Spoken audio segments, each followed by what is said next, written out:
마땅히 마음이 맞는 남자도 없었고요. 하지만 부모님이 누구보다도 제 결혼을 강요했어요. 그렇게 혼자서 노처녀로 늙어 죽을 거냐면서 나이 먹으면 여자든 남자든 좋은 배우자 만나서 가정 꾸리고 잘 사는 게 행복이라며 제가 원치 않아도 매일같이 선을 보게 하고 마음대로 약속을 잡았습니다. 뭐 결혼 생각이 없긴 했지만 그렇다고 해서 극단적으로 비혼주의를 추구하는 것도 아니었기 때문에 저는 그럭저럭 부모님 비위를 맞춰드리기 위해 결혼을 했어요. 남편 될 사람은 심성도 착했고 약사여서 돈도 많이 벌었습니다. 이것저것 따져봤을 때 그래도 한평생 같이 산다고 생각하면 남편감으로는 무척 좋은 사람이라고 생각합니다. 물론 쉽게 결혼을 할 수 있었던 건 아니에요. 저와의 결혼을 시부모님이 무척이나 반대했기 때문입니다. 우리 아들이 약사인데 변변찮은 직업 가진 여자랑 어떻게 결혼을 시켜? 나는 이 결혼 절대 허락 못한다. 내 눈에 흙이 들어갈 때까지 안 돼.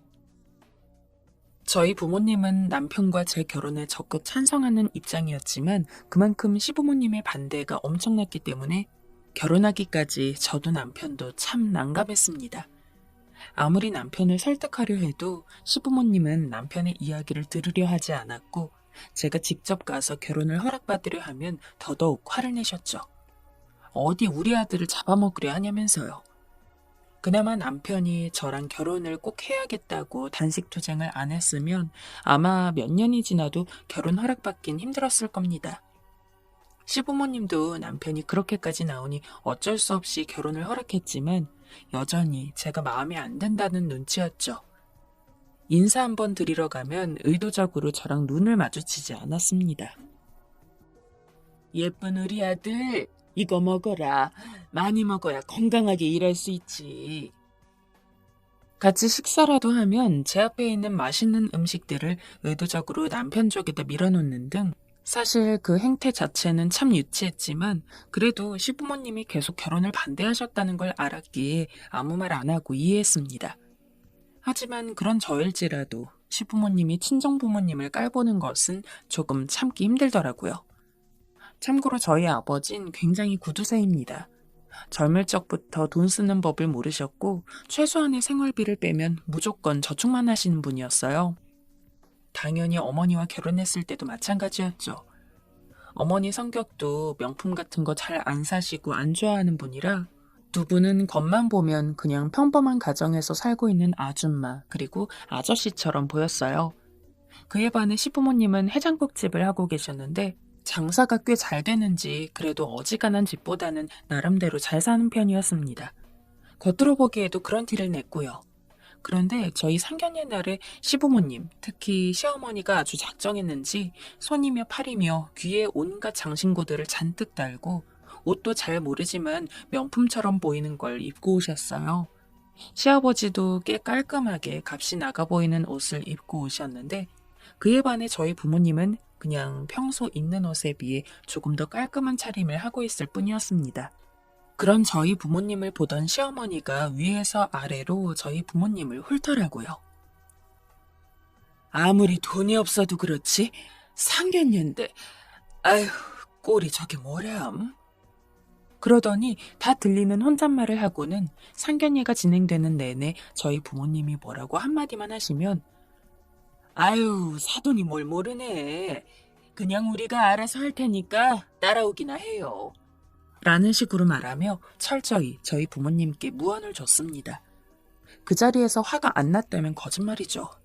하지만 부모님 성격상 기분 나쁜 일이 있어도 꼭 한 번은 참고 넘어가시는 분들이라 제가 열받아서 주먹이라도 쥐면 은근히 저에게 눈짓을 주면서 하지 말라는 식으로 저를 말렸어요.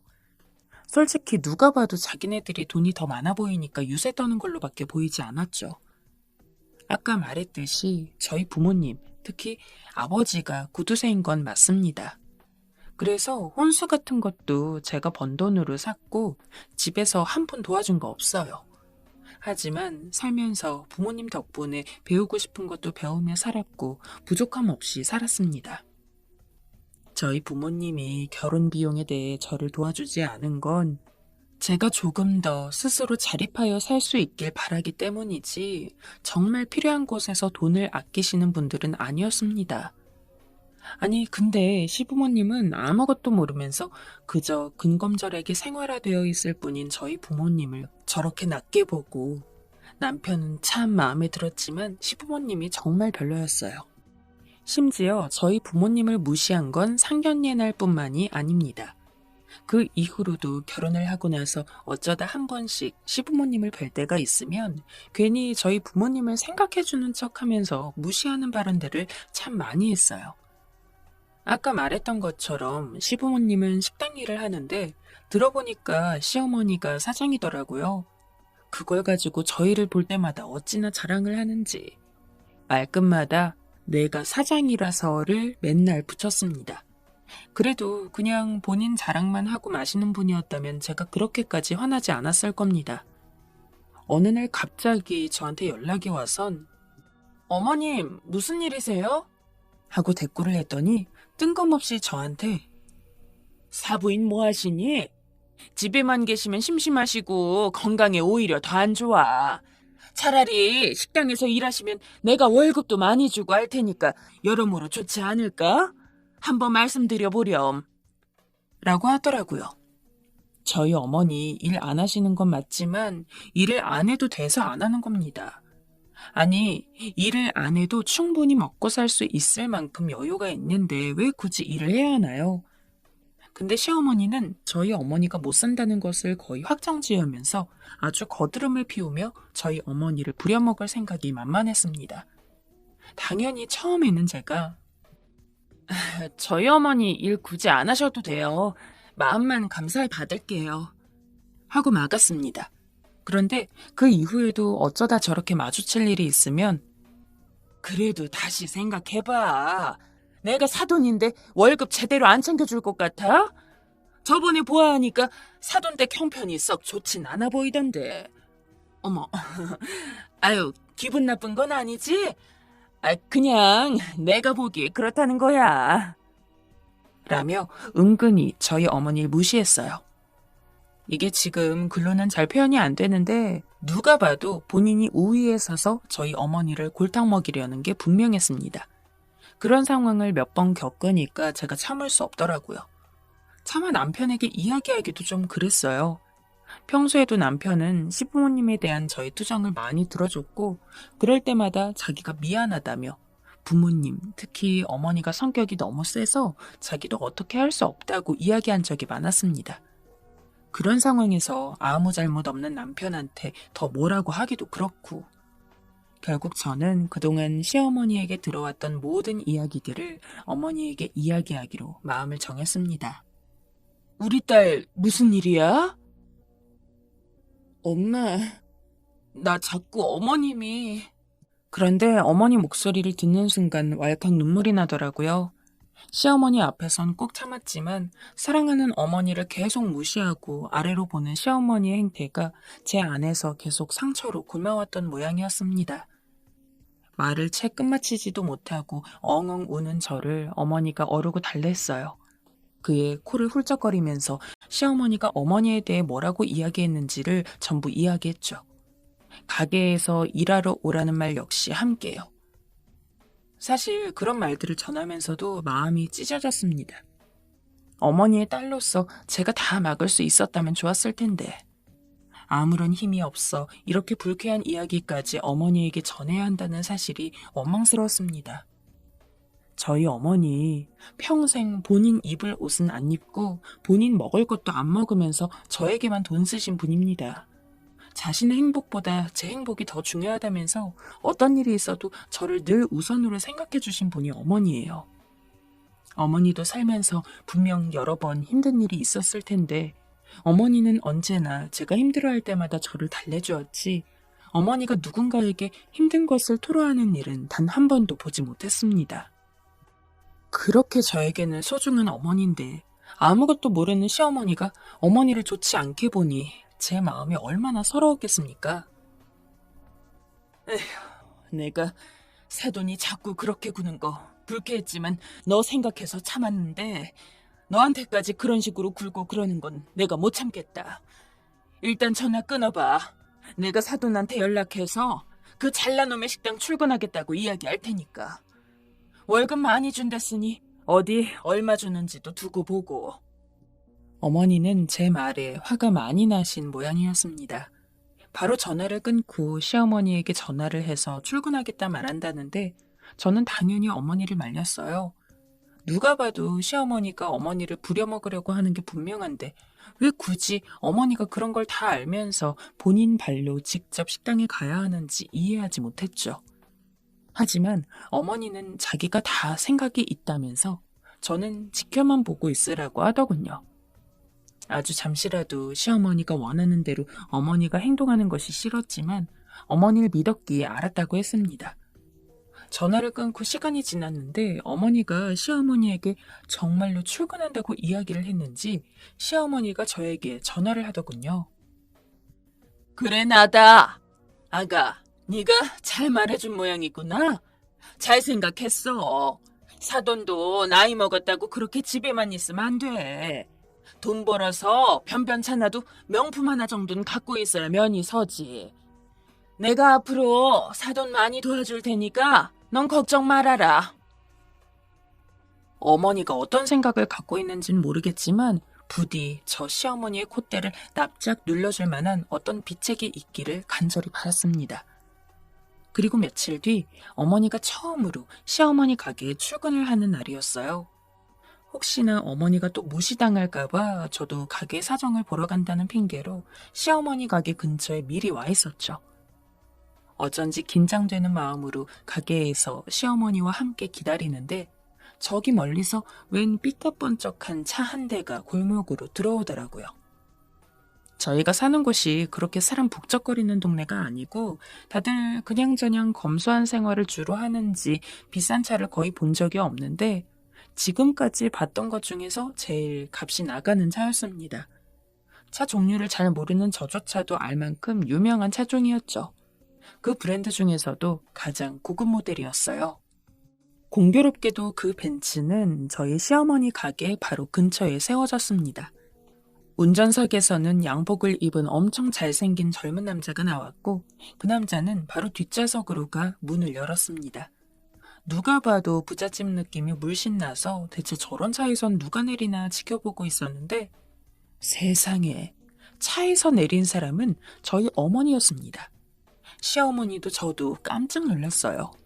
저희 집이 못 사는 편이 아니란 건 저도 알고 있었지만 그렇다고 해서 저희 집에 벤츠가 있을 거라고는 생각도 못했습니다. 그것도 최상위 모델로요. 하지만 놀라운 건 차뿐만이 아니었어요.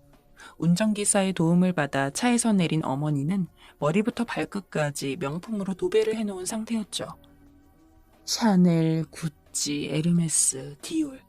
정말 몸에 걸친 모든 것들이 명품이었어요. 아주 작은 팔찌 하나까지도요.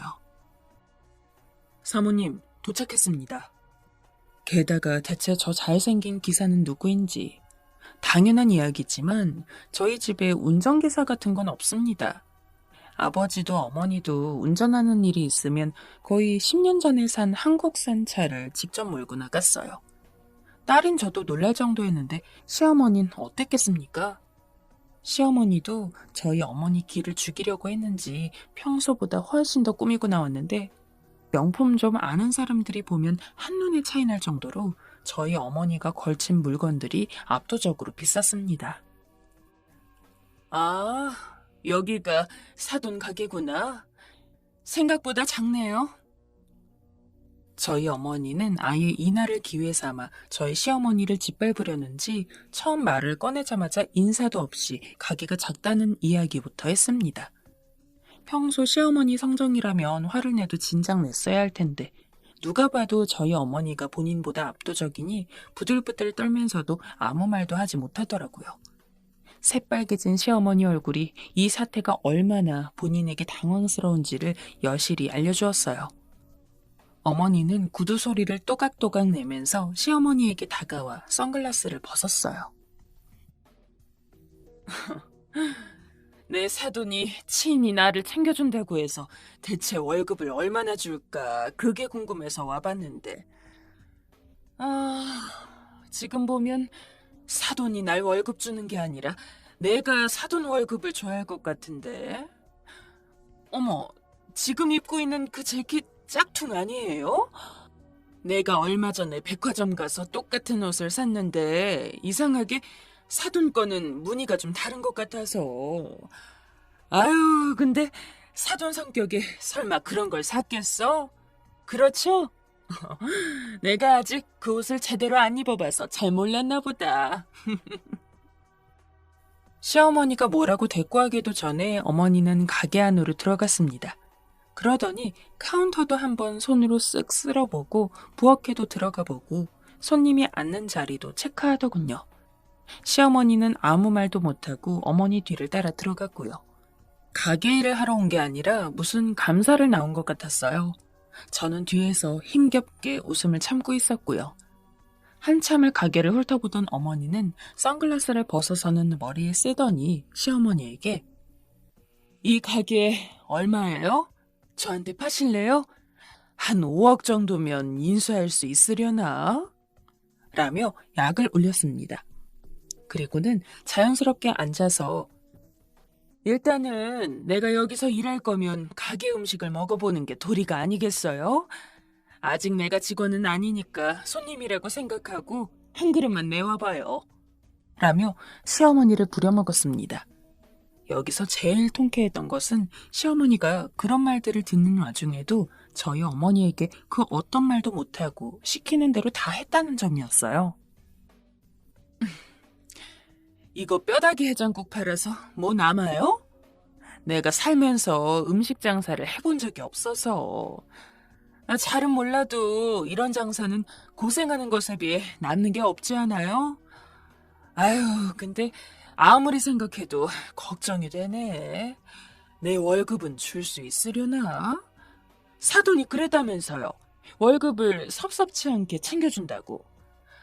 월 1,000만 원은 나한테 줘야 할 텐데 그 정도 순수익은 남아요? 어머니는 아주 작정을 하고 온 기세였죠. 해장국을 떠먹으면서도 이건 국물이 비리네, 뼈다귀에 살점이 얼마 없다느니, 깍두기는 사서 쓰는 거라 정성이 없다느니, 밑반찬으로 나온 부추는 간이 별로라느니, 심지어 가게 벽면에 달려있는 선풍기가 낡았다는 트집도 잡았습니다. 내가 고급 인력인데 그나마 사돈이 내 생각해서 출근하라고 한 거니 일단 좋은 마음으로 왔어요. 근데 식당이 냄새나서 나랑 안 맞는 것 같네요. 미안해요. 아우, 내가 비위가 약해서 싸구려에 좀 예민해서. 뭐 해장국은 잘 먹었어요. 다시 놀 일 없겠지만. 뭐가 어째요? 그리고 앞으로는 이런 가게에서 일하게 할 거면 나 부르지 마요. 솔직히 해장국집 같은 거 조금 못 사는 옆에 애들이나 하는 느낌이잖아요. 안 그래요? 사돈도 돈 많이 벌어서 음식점 그만두고 좀 고급스러운 일을 할 생각해요.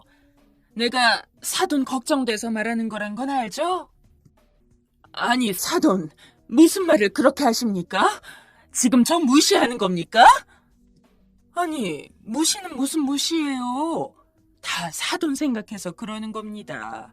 사돈이 저를 생각하듯이 저도 사돈을 생각해서 말한 거예요. 엄마가 마지막에는 시어머니 얼굴 가까이 대고 말을 하는데 정말 저희 엄마가 맞는지 의문이 들 정도였어요. 저희 엄마는 그저 평범한, 대한민국에서 아주 평범한 아줌마였어요. 그런데 갑자기 저렇게 돌변하시다니 정말 자식을 위해서라면 물불 안 가리는 게 부모라고 하더니 그 말이 정말인 것 같더라고요. 말문을 잃고 표독스러운 눈만 하시는 시어머니를 두고 어머니는 가게를 나섰습니다. 저 역시 어머니의 뒤를 따라갔죠. 그리고 속사포처럼 질문했어요. 대체 무슨 일이 있었기에 이렇게까지 대변신을 해서는 시어머니를 찾아올 수 있었냐고 말이죠. 그랬더니 어머니는 제 전화를 받은 날 저희 아버지와 단판을 지었다고 합니다. 나도 절약하는 거 좋아하고 특히나 당신이 구두쇠처럼 굴어서 내가 그거 맞춰주겠다고 우리 딸 키우는 거 빼곤 최대한 아꼈었어. 그런데 이게 뭐야? 이렇게 애먼 사람한테 무시나 당하잖아. 더 이상은 이렇게 못 살아. 당신이 돈 못 쓰게 하면 난 당신이랑 이혼할 거야.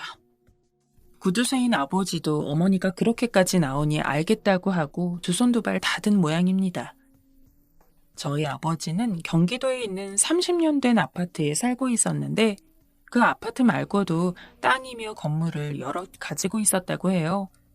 살면서 한 번도 부모님의 재산에 대해 들어본 적이 없던 저는 저희 아버지가 그래도 아끼며 살아와서 못 살진 않는다는 정도로만 알았지 설마 100억대 자산가일 줄은 상상도 못했습니다. 어머니가 타고 온 벤츠 역시 원래 집에 있는 차가 아니었는데 이번에 시어머니네 가게 올 때 아주 제대로 본때를 보여주려고 아버지한테 이야기해서 새로 뽑은 차라고 해요. 신차는 1년 정도 걸린단 말에 웃돈까지 주고 샀다고 합니다. 사실 그럴 수밖에 없었던 게 저희 어머니는 밖을 원래 잘 안 나가서 차를 몰 일이 없어서 오히려 만약에 저희 집에 벤츠가 있었던 게 맞다고 했으면 더 신기했을 거예요. 그리고 운전기사는 일부러 젊고 우락부락한 잘생긴 남자한테 하루 일당을 주고 고용했다고 합니다. 시어머니가 보고서 기죽으라고요. 저희 어머니 성격상 이렇게 제대로 작정하고 누군가한테 반감을 보이는 일이 없습니다. 그런데 어머니는 어머니 스스로가 시어머니에게 무시를 당하는 것보다도 시어머니가 본인을 무시하면서 딸인 저 역시 같이 묶여서 무시당하는 게 너무 싫었다고 해요. 나 무시하는 건 괜찮아. 그냥 한 귀로 듣고 한 귀로 흘리면 되니까. 근데 그 여편네가 널 무시한 건 내가 참을 수가 없다. 솔직히 집안 사정 다 따지고 보면 아무리 네 남편이 약사라고 해도 우리 집이 훨씬 잘 살아서 니네 시부모가 우리한테 뭐라고 할 게 안 되는데 그저 절약하고 검소하게 사는 겉모습만 보고 그렇게 아래로 보고 깔아뭉개려는 그 행태 자체가 말이 안 돼. 에휴, 그래도 오늘을 계기로 네 시어미도 정신 차렸겠지. 확실히 시어머니 반응도 어머니 예상대로였습니다. 집으로 가는 어머니를 배웅해드리고 다시 가게로 가니까 시어머니는 새빨개진 얼굴로 저를 보고선 아무 말도 못했습니다. 저도 그동안 시어머니에게 쌓인 게 많았기 때문에 괜히 그런 시어머니에게 웃으면서 저희 어머니 때문에 너무 놀라셨죠. 어머니가 원래 저렇게 비싼 옷 입고 오시는 분이 아닌데 어머님 가게 온다고 신경을 많이 쓴 모양이에요. 라며 아닌 척 비꼬았습니다. 아, 진짜 천년 묵은 체증이 확 내려가더라고요. 매일 까랑까랑한 목소리로 저희 집을 무시하던 시어머니가 아무 말도 못하는 게 얼마나 속이 시원하던지. 그날 이후로 시어머니는 저에게 전화를 걸지 않습니다. 그 전엔 일부러 남편한테 전화해도 되는 일을 무조건 저한테만 전화를 걸어서는 본인 자랑을 하시다가 은근슬쩍 저희 부모님 이야기를 하면서 사돈은 잘 지내니? 요새 경기가 어렵다던데 먹고 살만은 하고? 라며 슬금슬금 저희 집을 깔아내리기 바빴는데 어머니가 그렇게 와서는 제대로 교육을 시켜주고 간 이후로 단 한 번도 저에게 전화를 안 하더라고요. 혹시나 남편에게 연락을 하나 싶어서 슬쩍 물어보니까 남편도 어머님 연락을 받은 지가 꽤 됐다고 하고. 하긴 제가 시어머니여도 그랬을 거예요. 창피하고 부끄러워서 가능하다면 얼굴 한번 안 보고 살고 싶겠죠. 지금 저는 그 어느 때보다도 행복합니다. 시부모님 연락이 없으니까 몸도 마음도 편해서 지금 임신 3개월째예요. 제 임신 소식에 정말 오랜만에 시부모님을 봤었는데 저랑 눈 한 번 제대로 못 마주치더라고요. 그리고 매일같이 습관처럼 꺼냈던 저희 부모님 얘기도 한 번도 안 했어요. 기죽은 모습을 보니 그때 어머니 임팩트가 참 컸구나 싶어서 아주 조금은 안쓰러운 마음이 있기도 했지만 애초에 시어머니가 마음을 좀 곱게 써서 남을 무시하지만 않았더라면 안 일어났을 일이니까. 요즘은 그냥 제가 가끔씩 일부러 부모님 이야기를 하곤 해요. 아, 그러고 보니까 얼마 전에 어머니한테 전화가 왔는데 아버지가 가지고 있는 땅이 값이 올랐다고 하더라고요. 그러면서 저한테 어머님 안부를 좀 여쭈라고 하셨어요. 요새 불경기라 식당이 잘 되는지 궁금하다고요. 본인이 한 대로 그대로 돌려받는 시어머니. 남편도 이 상황을 제대로 모르지만 어느 정도 저희 부모님이 참다가 시어머니 길을 죽였다는 사실은 알고 있었습니다. 물론 남편은 제 편이라 시어머니 편을 들진 않아요. 저희 부모님도 그걸 알아서 시부모님은 그리 좋아하지 않을지언정 제가 남편을 데리고 집에 가면 우리 사위 하면서 맛있는 것도 많이 차려주고 사위 대접 제대로 해주십니다. 그러고 보니 어머니가 시어머니에게 본때를 보여주려고 샀던 벤츠는 여전히 주차장에만 있어요. 아버지는 원래 타던 차가 있으시고 어머니는 밖에서 잘 안 나가니까 그냥 주차장 자리만 차지하고 있다고 하더라고요. 저한테 타라고 하시는데 저는 면허가 있긴 해도 장롱 면허거든요. 그래서 무서워서 못 타겠고 남편한테도 타라고 했는데 비싼 차는 부담스럽다며 정 애물단지라면 중고로 팔아도 괜찮겠다고 해서 지금은 중고로 팔아서 목돈으로 가지고 있을 생각 중입니다.